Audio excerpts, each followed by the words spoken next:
Yeah, it says it's streaming live, so let me see if we have.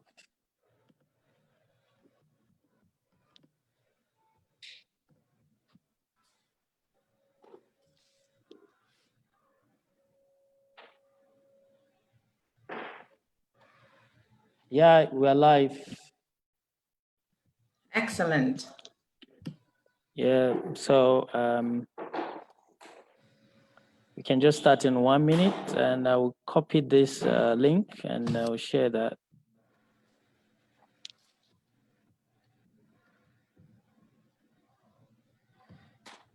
So I just want to make sure that we're recording the video.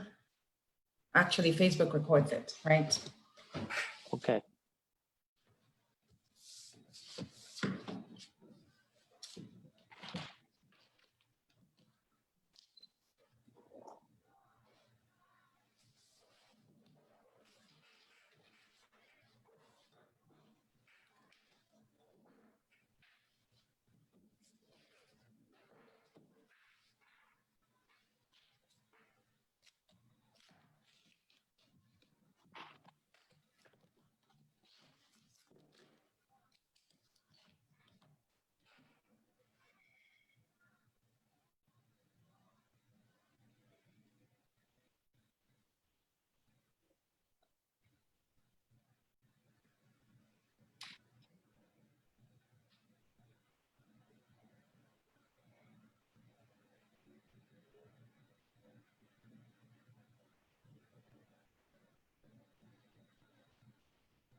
Urenna, perhaps we should start when you're ready.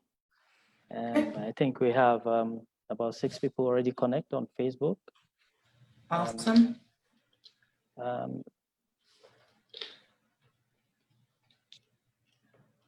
Once you're ready, I think we can just start. Okay. Hi, good afternoon, good evening, good day, wherever you're calling in from. My name is Dr. Urenna Onyewuchi, and I am the founder of A Professional Africa. This is not going to be your typical or traditional presentation, so I hope that you stick with me to the end. I'm going to be talking about the power of volunteering for successful entrepreneurship. This is about Africa in Africa, Africa in the US, and Africa all around the world. I'm going to share a story of how I got into entrepreneurship, and I'm hoping that this will also get you into the same. So stick with me. Thank you.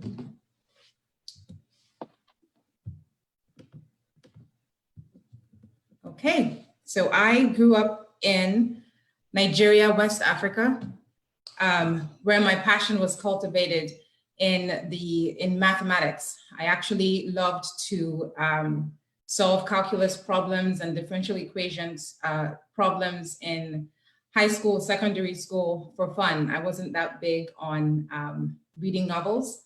I didn't get into novels until college, and that was because I saw that I needed to expand my mind in the area of creativity and dreaming past what I could see with my eyes. So I had a passion for math, and I also had a passion for improving power in Nigeria and in Africa. As you may know, more than 2/3 of the African continent is without power. So that was my passion. Right after I graduated from high school, my parents sent my older sister and I to the US to pursue great opportunities. My sister now is a pediatrician in Pennsylvania and doing great. But we moved to the US right after 9/11. We moved to the land of opportunity, to the home of the free, because of the break. And I'll get back to this a little bit later. So let me tell you the story. I started at George Mason University and studied electrical engineering. So remember, I have a passion for power. The university at the time didn't have a strong specialization in power. So I ended up specializing in digital signal processing. And I loved Fourier transforms. I loved pretty much all of that. And so that was what I specialized in at George Mason University. After the first year of school and having depleted my funds from my dad, I didn't want to call back home to disturb my parents. And so I tried to figure out what other ways I could fund my education. I was already tutoring in school as a math tutor in private as well as for the university, but that wasn't enough. So I found out about the Office of Financial Aid and I pretty much slept there. It was so interesting because every single time that they, well, I had built great relationships there. And so whenever they got new applications or new companies or new organizations that were willing to fund the education of the students, they would actually send me an email and say, hey, we have something that you might be interested in. So when I started applying, initially I was getting rejected. I would send in my first application for a scholarship, which was a tasking process, and I would get rejected. And, but something was interesting. Every single time that I got rejected, what I did was I would find out or ask why I got rejected. I would improve on whatever that was. And the next application, I would turn into another company. I would work on whatever that was. This continued a number of times until one day I got accepted. The United Negro College Fund believed in me and believed in my story. And they gave me a scholarship. And with that, a summer internship at Weyerhaeuser Company. That was my first internship. I was really young. I really appreciated the fact that UNCF got involved and that this company was willing to sponsor a young African-American woman. They sent me to Arkansas, to what I would call the middle of nowhere, a place with very low diversity, but I was determined to succeed. They not only gave me an internship, they got me a rental car for the summer and an apartment to live in. They really invested in me. The industrial plant that I worked at, I enjoyed the older men that worked at the plants, and they loved having me as well. My job was to conduct safety audits around the plants to make sure that if OSHA was to come in, they would not fail a test and get penalized for any reason. I did that and I succeeded and went back to school after the summer was over. But because UNCF and Weyerhaeuser believed in me, the floodgates opened. After I got that scholarship and that internship, the doors remained open. And after that, I did not need any loans. I didn't need any extra money. I had enough money to go through to school. When I graduated with my bachelor's, and again, with the specialization in DSP, digital signal processing, the job offers that I got were very engineering, very boring. And I wasn't sure that I was ready to jump into that lifestyle yet. So I went and did my GRE, and I scored a perfect score on the math, 800 out of 800, and applied to Georgia Tech and got in. And Georgia Tech believed in me and gave me an assistantship that would pay, I would have to teach students in exchange for not paying tuition And so all I would have to pay was housing, but I had some allowance to cover that. So again, Georgia Tech believed in diversity. They believed in the work that I was going to do. And that made a huge difference in my life and the course of my life, basically. So from Georgia Tech, I got another internship, a summer internship. What you will find out in my story is that I always find a way to work, a way to learn something new. I could have stayed in academia the entire time, but I wanted to continue to expand my mind. And so I worked at Western GCO in Houston one summer as a grad student. Western GCO is a Schlumberger company. And there I was to do pattern recognition, because for my master's, I was specializing in digital image processing and in optics. Now at Western GCO, they had a group of gurus who, whenever an exploration site was found, an oil and gas exploration site was found, these people, the company would give images of the sites, underground to see where you can see the layers, and they would give the pictures to the experts and say, which ones are good sites, which ones can we go into and get some oil and gas out of, and then the experts would look and make a decision. So obviously, as engineers, you understand why that's not the best solution to the problem and why you would want to automate that, including reducing accuracy. The company would want to have a little bit more control, because what if somebody fell sick, or for instance, with the pandemic that we have now and something unexpected happens, you, for certain types of things, you don't want to rely on a human being. And so I was brought in to develop an algorithm that quantified the process and helped with decision-making.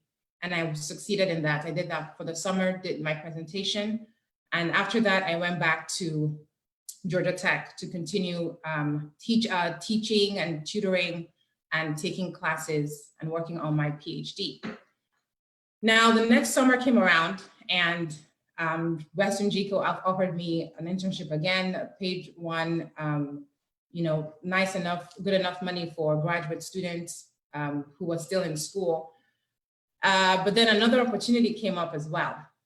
Georgia Tech asked if I would be willing to travel to China and teach Chinese students and Georgia Tech students engineering for very minimal pay, very little pay.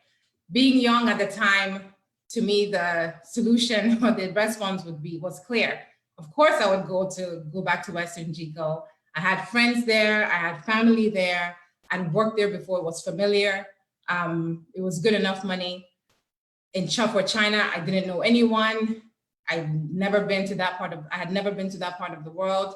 It was just all very new and all very different.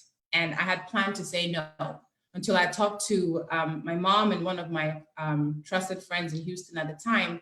And they said, "Are you crazy? This opportunity would be the best thing that ever happened to you." They said, "Money will come later, but opportunities you can't pass by." So I listened to them and I went to China. I went to China scared, but I went. It was a very challenging time for me, even stepping out of my house, stepping out of my apartment. As I took walks down the streets, getting to the university from my apartment, I would be stared at and all of that. And I was like, I don't know anyone here. But then over time, I was taking the same routes to school. People knew me, or at least I would wave or smile or whatever I could do to communicate, and they would reciprocate. And it ended up being a really, really good experience. And I came back to Georgia Tech, and that experience opened up doors. So again, I would also like to say it was great of Western GCO to believe in a diverse individual and to put money into funds to help develop young people or students. So after China, when I went back to Georgia Tech, the next summer, I didn't do China. I did GE. I worked at GE actually a couple of summers, but I'll talk about the one that that was impactful with respect to the conversation we're having today. So I worked at GE, and GE had, at the time, I'm not sure how they're doing now, but at the time they had a very strong diversity program, so strong that they invested not in the summer, so they paid they gave interns wages and put them in a place to live where they could network with other interns. But they also paid for the interns to travel from wherever their location was to the diversity programs that they were having, wherever in the country it was. And I had gone to one of those things, and my life kind of turned a little bit at that point. I was listening to a talk that an executive member of the GE board was giving, an African-American lady who was inspiring those of us, that class of diversity program. And when she was done with her talk, during the Q&A, I went up to the mic and I asked her, I said, well, did you plan on this path? Did you know, like, how did you get to this point? And she said to me, well, the biggest thing is not to chase money, which many people do. She said, you have to chase your passion, and your passion will somehow bring you money and bring you growth. And when I went back to my seat, I remembered my passion. I remembered that I got into electrical engineering because of power in Africa and in Nigeria. So when I went back to Georgia Tech, I went back with a decision. I switched from digital image processing and optics back to power. Well, I shouldn't say back to power, but to power. Now, of course, a lot of friends thought that was unwise. Power is probably the most traditional aspect of electrical engineering. There's new technologies and so on going on with just about every other sector of electrical engineering, but power has been old and aging for quite a while. But I believed in what I was doing. So I ended up specializing in asset management of power systems. So what that was developing stochastic optimization algorithms for power utilities to make informed decisions.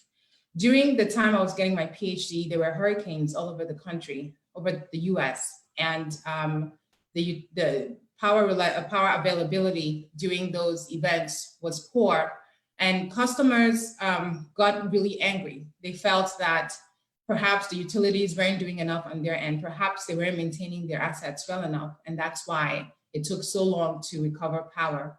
Also, in one of the states, a distribution pole had fallen after a hurricane hit and had killed a little girl. And so it was a big thing. The government, the utilities, everyone brought out money for research to find out, are the utilities doing what they're supposed to do to maintain their assets, yes or no? And so I got research money to work on this. And I developed algorithms to look at the inspection histories, the physical properties, and so on of the assets, use NOAA data to analyze probabilities of environmental stress on utility assets in different parts of the country. And by intersecting the two layers of algorithms, determining what regions of the power utilities should be inspected more often, how much they should be spending on inspection versus preventive replacements, and so on, to make this, good decisions.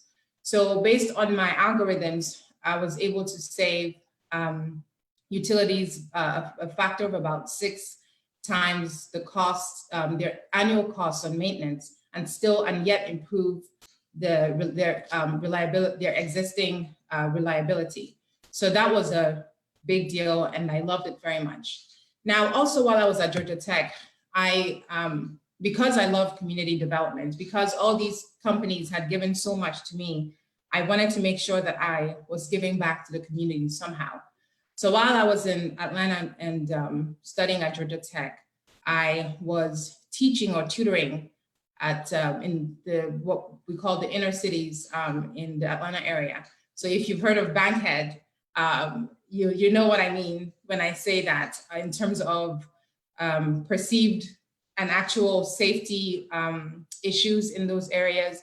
So it would be one of those ones where when they would say, when you drive into the neighborhood, make sure there's nothing visible, make sure your doors are locked, make sure all of these things. I would be teaching little kids who, because of problems they had at home, would talk back to you when you're trying to teach them and help them. They were just, you know, always trying to fight back.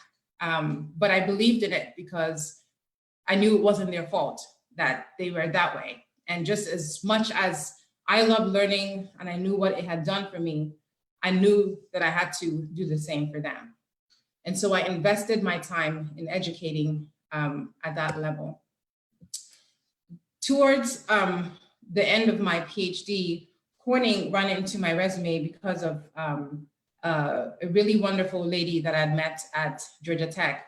It was interesting because every time I walked past her on the hallway, she looked at me and would walk away. And I always thought, maybe she doesn't like me, until one day she said hello and we became very good friends. But when Corning, which is one of many companies that came to Georgia Tech, visited the school, and they were talking about Asia, and I think actually they had come with a Nigerian employee to recruit, or at least just to try to form a relationship with Georgia Tech. And during that conversation, mentioning China, and the lady heard him say he was Nigerian, she said, "You have to talk to Urenna." And she offered him my resume. And at that point they said, "We are going to grab you and adopt you." And they did. And so Corning was really kind and really sweet to fund my last year in the university, getting my PhD. They brought me in to do power quality work. Some of the plants, just like with many manufacturing plants, would lose power for maybe 3 seconds or a few seconds, and yet production would be lost for several minutes, and they would lose millions of dollars as a result of that. And they wanted to understand, well, why is this happening? So they brought me in to begin to look at the data. So I did everything from deploying metering infrastructure to software, to deploying software or commissioning software and analyzing the data, grabbing what was necessary from the data to trend power quality indices across the divisions and across the plants, so that I could report to executives, either myself or through my supervisor, to find out if there were any plants that were doing a lot poorer than others, if there were plants that were losing more money than others, to determine if we should put UPSs and flywheels in plants, certain plants, or if we shouldn't do that. Because in some places we found that depending on the size of a plant or the demand in the plant, UPSs could actually make the power quality worse in the plant. So there was a lot of decision analysis that went into deciding what plants would get protected and which ones would not. But working at, while I was working at Corning, I got tapped by IEEE, one of the largest technical associations in the world, to have help them have a bigger and better footprint on the continent of Africa.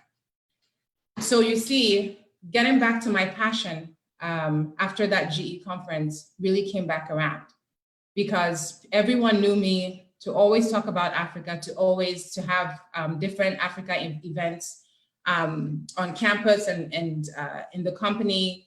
And they knew that I loved Africa and advocated for Africa, and that I was very good at executing projects and initiatives.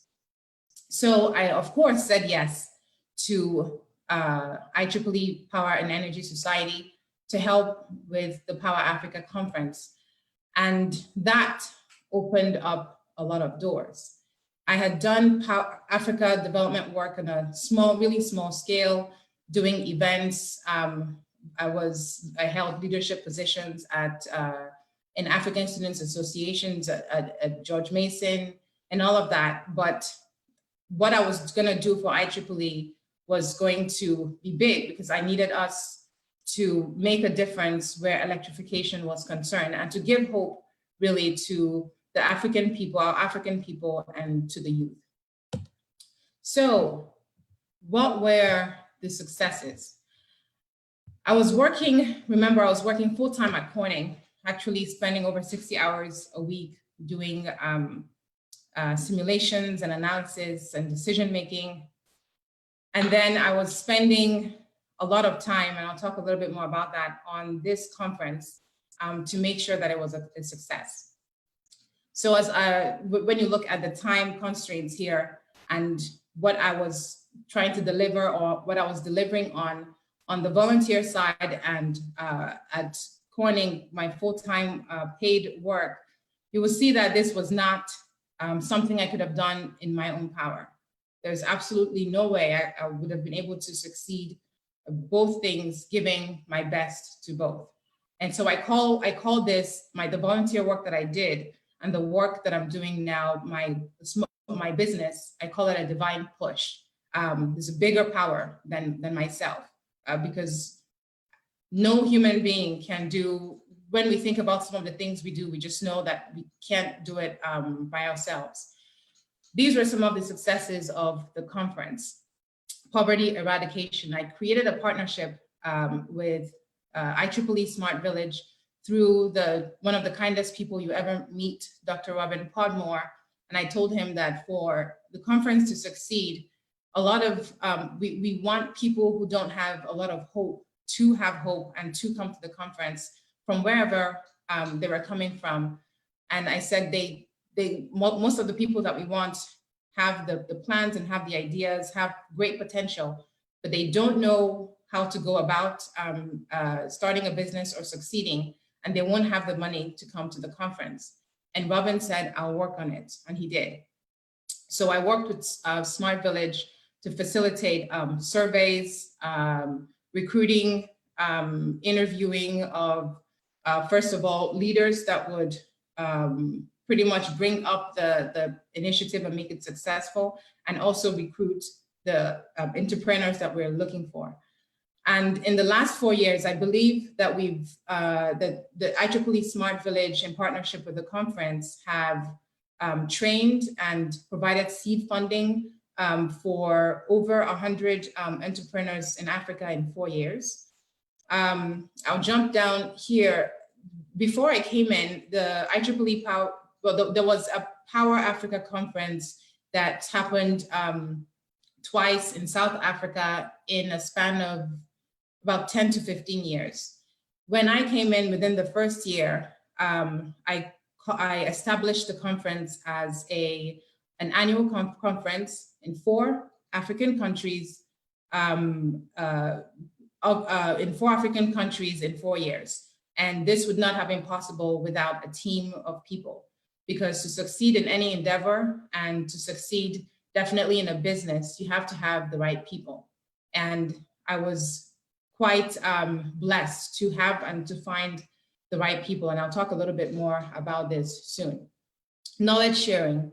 The conference brought in people from all over the world who were interested in improving power in Africa. Of biggest note, I would say, is I shouldn't have put it last, the gender equality side of things. I established a Women in Power session at the conference where we had a panelist or four or five panelists of women, different ethnic groups around the world, different ages, different areas of power and energy. So we had the business side, someone who was from business side, someone academic side, and so on. Just share the experiences, challenges, successes. But we also brought in secondary school girls in each of the countries that we went to, so that we exposed over about 200, between then and this year, we would have exposed over 200 young girls to STEM, which is a big deal, especially in Africa and here all over the world, but definitely in Africa. It was a big deal because at the end of each session, some of the girls would run to me and say, oh my gosh, I didn't know that I could be an engineer as a female and wear high heels. Or I didn't know that I could be an engineer as a female and get married or have a normal life. So to them, it was like a light bulb went off in their heads. And finally, they thought, oh, you know what? If you could do it, I can do it too. And that was the absolute best experience for me where the conferences were concerned. So was it hard work? Yes, but the reward was so much bigger and so much better. But there were gaps. So these were the good side of things, but there were gaps. After a few years of doing this, I had some burnout. I've always believed in the power of youth and human development in Africa. I obviously, as you can tell, I have a deep passion for Africa, but not just me. Many people that I've met of African descent and even of non-African descent have a passion for Africa. And the first conference that we went to, same thing. Those that I worked with in the countries had a deep passion and they're still great friends, but there were gaps. So for instance, the execution skills were negligible. I'll give you an example, which is one of many. So let's say I put someone in charge of marketing, the marketing committee. So lead a team of people, young or old, and work on marketing. I want you to contact maybe 2 or 3 radio stations to tell them about what we're doing. 2 weeks later, I would call them for a progress report. So there's already a problem. I shouldn't have to call you for a progress report if we already agreed that you are going to give progress reports at certain times. And so I would contact and say, okay, what's the progress report? And the answer or response I would get would be, I didn't start because I didn't know how to start. And so the challenge was, okay, if you didn't know how to start, maybe you should have reached out or told me earlier and I would have coached you, given you more tips. But it didn't happen 1 time or 2 times or 3 times, not even 10 times. So after a while, I began to see this obviously is a pattern, and this is a huge gap that we have to address. So I have to give a shout out at this point to my core team during that first year, because we had to build everything from scratch, every single thing. I provided strategic direction for everything, and I was involved in every part of it. But our treasurer, Professor Butler Puri, who is a dean and provost at Texas A&M University, the secretary at the time, Ms. Longe, a webmaster that was very dedicated. I would send him all sorts of messages every hour of the day and night, and somehow he made it happen. Mr. Prince Ibe, who actually grew up in Nigeria and then moved to the US eventually, but very, very reliable and trustworthy. And of course, the incredible IEEE PES administrative team that sits here in the US in New Jersey. So I led everything remotely. So calling from the US to Zambia, to Ghana, to Africa to make decisions and to work on everything. So for those who are scared that their projects and initiatives can't work because of the pandemic, you can make it happen. It's going to take some sacrifice and some strategy, but it's very, very possible. Because I had not just a personal reputation to keep, but also creating one for Africa itself, I did not want a conference that was just, oh, it's an African conference. You know, some people said, why are you killing yourself for this conference? You could just make it a basic African conference. And I said, no, I don't want people to associate the word African for blasé or for whatever. I want them to think and think quality. And so the first conference that we had was intimate. We had maybe about 170 people who came, and remember, who came from all over the world. I think over 20 or 30 countries were represented in that conference, came from all over. It was such a beautiful experience. I would be on when I was flying from South Africa to Zambia, there was a flight that I took, and I saw these young people, and then I saw someone with an IEEE shirt, and I said, "Are you coming to the conference?" And they said yes, and I introduced myself, and they were so excited. "Oh my gosh, you're the one who's hosting the conference," and all of that. And it was just the best experience ever. So seeing their passion, seeing their joy, seeing the excitement to develop Africa was everything. It was everything. It really was. I handled every part I touched on every single aspect of pretty much a business. So everything from contract negotiation to marketing strategy to vendor selection, reviewing contracts, everything, developing pricing strategies to exceed profit goals, recruiting and interviewing. So doing cold contacts with government officials and companies. And so trying to build trust. Since the brand, we didn't have an established brand yet. So I was trying to establish that. So I had to use my own reputation or my own history to tell them what I had, what university I went to, the things that I was accomplishing, and what IEEE itself has accomplished over time. And so just trying to bring in, to build trust and bring in new partnerships. So basically, I happily broke my back running a business for an NGO with no pay for over 4 years because of my passion to see Africa succeed. But we hit a ceiling. Just obviously as an engineer and analyzing performance, I saw that my team was, I shouldn't say slow team development, more like I was starting to see my core team the core team that I was developing, we were experiencing burnout because a lot of the heavy lifting was done by us in the diaspora, and more than those in on the continent itself for the earlier conferences. And I needed the team to take for the organization to fund learning, certificates and leadership and all the rest for the team so that we could grow at an even faster pace. But then there were organizational changes. So that hope kind of, it got killed.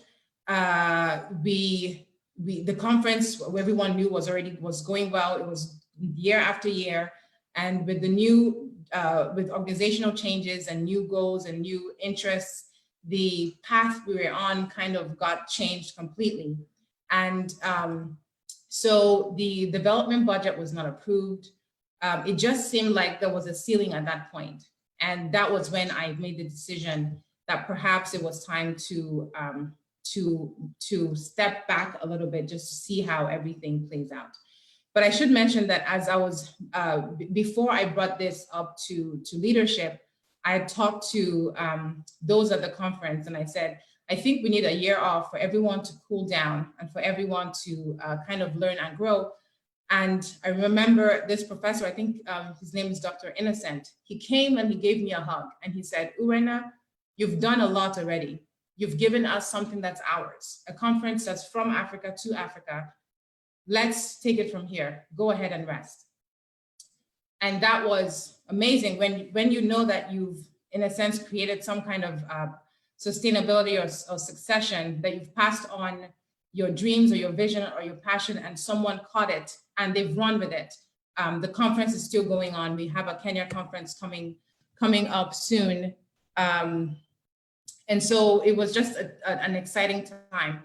But given that we didn't have a development budget and I just felt like it was needed and our team deserved it, I thought it was time to get into development of our people myself.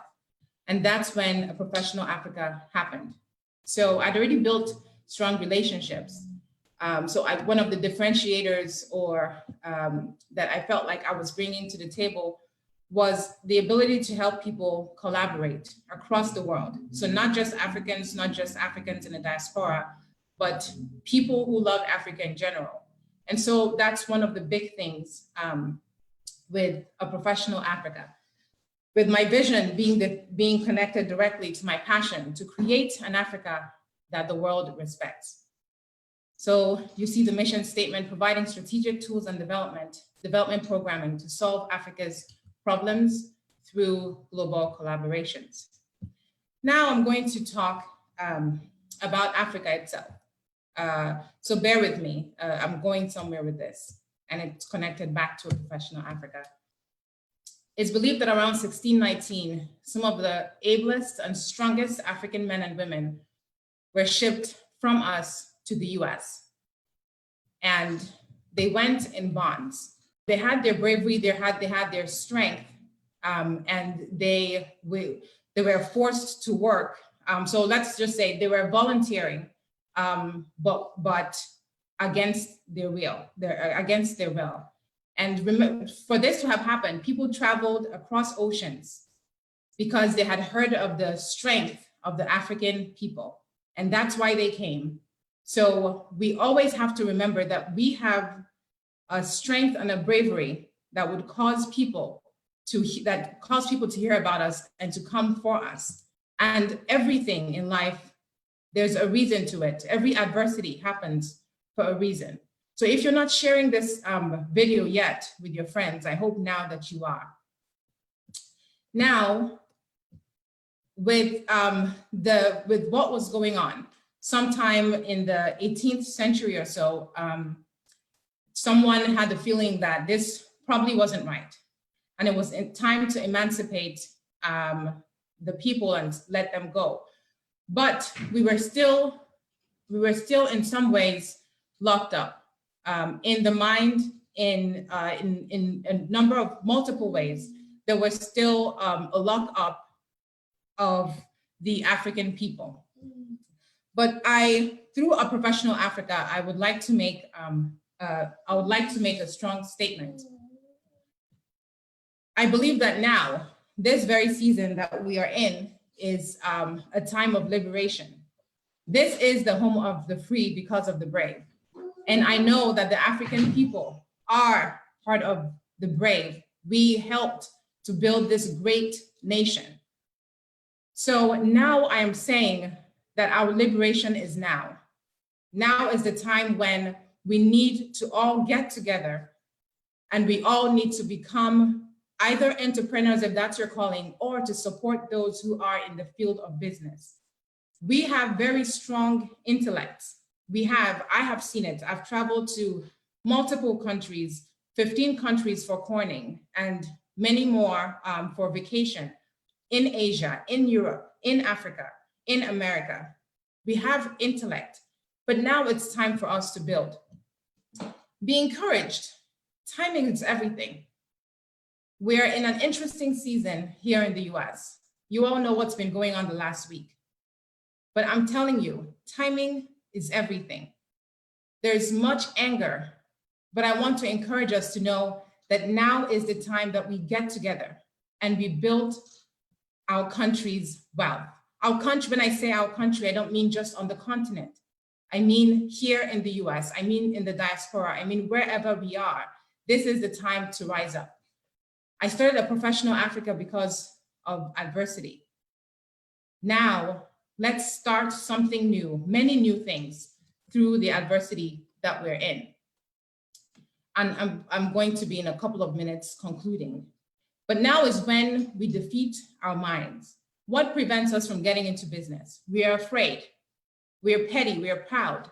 So what do I mean by afraid? We think we can't do it. But I'm here to say, yes, you can. I have done it. I'm doing it. And you definitely can. Let's not get easily provoked. We get distracted by fighting one another. We get distracted by competing with one another. And it's time to stop that, to get together and collaborate with one vision in mind. We must get over our pride. We have to ask for help. We have to ask for feedback, and we have to agree to be developed. I'm asking that we start to develop ourselves, perhaps by being apprentices, to again work and for free for a little amount of time to develop ourselves.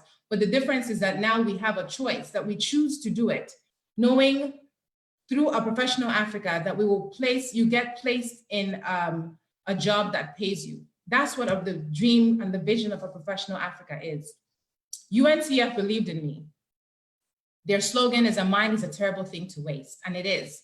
I have a very simple but challenging wealth creation model for us African Americans here and Africans in Africa and around the world. I've succeeded before through an awesome team, and we have we're succeeding presently, and we'll succeed some more in the future. The model is simple, that we train first, which is teaching, that we develop through apprenticeship, and then that we place people in jobs. We've created strong partnerships already across the board of these three things, but we need more so that we can grow and succeed exponentially. So we need to raise learning funding. I have young people who've connected with me saying, I would love to take the courses and I need to take the courses, but I don't have enough money. I would love to give, but I can't do it for 1,000 people or for 10,000 people, but you can. Together, we can pull resources together and do this for Africa.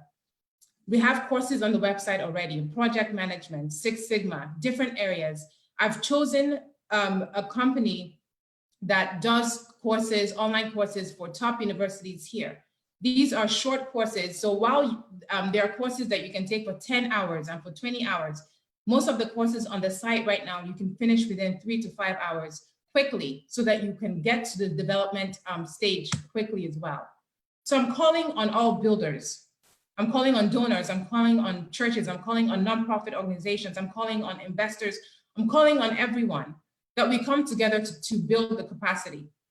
If you have volunteer opportunities and you're able to coach interns, if you're willing to be patient and to criticize constructively, and you're willing to have an apprentice, then please, we want you on the platform. Go online and register and select that you want to develop someone. Select that you want to sponsor someone to be to get a certificate. If you have job opportunities, let's eradicate poverty and frustration. Let us know, again, through our registration page, that you have job opportunities. We're still setting a lot of things up. We're automating and innovating constantly every single day with my developers. And we're trying to make sure that you can simply go on the website and put these opportunities up, and we will go end to end from those who have the needs to the meeting of the needs. That's the plan, and we will succeed. I'm a doer, not just a talker. I've done it in the past. Georgia Tech selected me as the PhD commencement speaker. I talked about what PhD means: perseverance, hard work, and delivery. And that's exactly what I bring to the table with a professional Africa.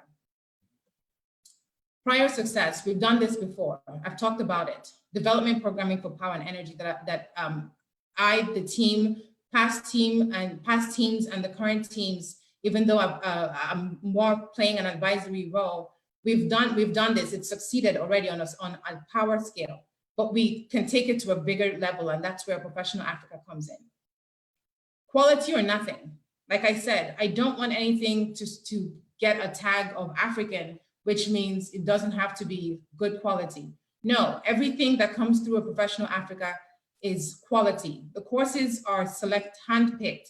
The sector experts are handpicked. We're not just selecting any person or any course on this website. So you can trust that.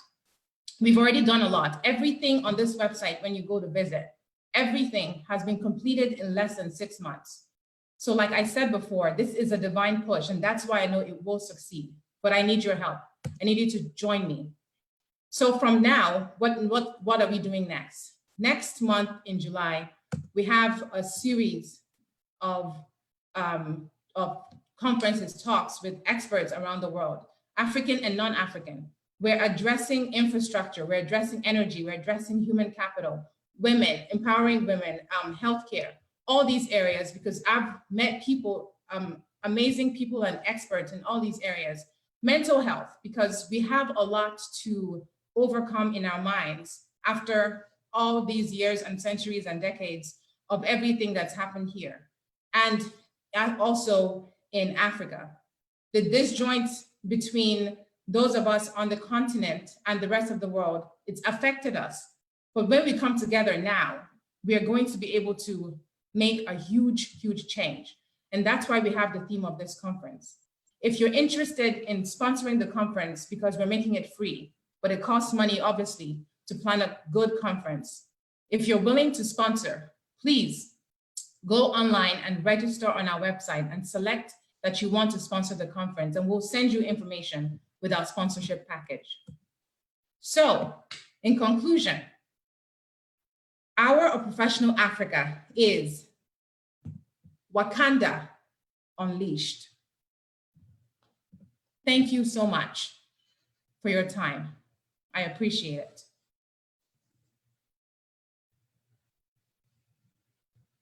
You're muted, Engineer Aliyu. You're on mute. Yeah, thank you very much for the wonderful talk. About 50 minutes of discussion. You touched a lot on yourself and the African continent. We have some audience that have just joined us on Facebook, and I'm still checking to see if there are any questions being asked. For now, I didn't see any, but if I will also want you to tell us a little bit about your discounts rate that you have for the people across the region in Africa and the Middle East. And yes, Europe. Great. Thank you so much for mentioning. Tell us. Thank you so much. Quickly. Okay. Thank you so much for mentioning that, Engineer Liu. We've been able to work out a discount with our current supplier, and we're actually going to have suppliers of more courses in the areas of banking, care, hospitality, caretaker courses on the website soon. But right now we have a discount for everyone watching from now till the first week of August. And the discount code on the site is going to be IEEE R8E. So that's I and three E's, the letter R, number 8, and E for entrepreneurship. Because we really believe in the initiative that Engineer Liu and the team are pursuing, and we are hoping and believing that we will have more engineers around the world. So in EMEA and the rest of the world, definitely here in the US, getting into entrepreneurship. So you will be able to get a 12% discount on all the courses except for the security awareness course with that discount code, IEEE R8E. So remember, our courses are short courses, very well vetted. The company that we partner with right now has had about 2 million learners around the world in the last 20 years. The company was founded by MIT and Harvard educators. So obviously they know what they're doing, and universities and colleges have been employing their services to help improve the workforce of the companies here in the US and other parts of the world. We have Professional Africa has sole distributorship in Africa. But one of the great things about what we're doing is that everyone benefits. So anyone who brings people in to get educated, because we're all about collaboration and we reward that. If you bring people in, you get rewarded, you get credits to your account that as you add more people, you can take a course for free when you've reached a certain amount of money on your wallet. And for people who bring huge volumes of people into the program, we have a solution for you as well, where you are able to cash out your credits. So not just apply it within the platform, but you can cash it out. So we're working on that. Definitely that's possible in Nigeria because we're using the African global, but African headquartered company Paystack as our payment gateway. So right now we offer that in Nigeria, but we know that as we add other countries' gateways, we will be able to offer the cash out option to others. Thank you very much for that. We're very excited to, take on this opportunity to be able to learn more. And I would like to say thank you very much for joining us on this call today. And for anyone that have questions, the link is still shared on our Facebook page. And if you have those questions, we'll be happy to forward them to you so that you'll be able to provide your guidance and feedback. Once again, we appreciate you joining us on Talkspreneur, one of the initiatives for IEEE Region 8 Young Professional Entrepreneurship Initiative, alongside with the professional educational activities members. We're very excited, and we hope we are going to see in some other talks that we'll be organizing in time soon. So thank you very much. I didn't see any questions on the Facebook page, so we are good to go. Thank you. Thank you so much.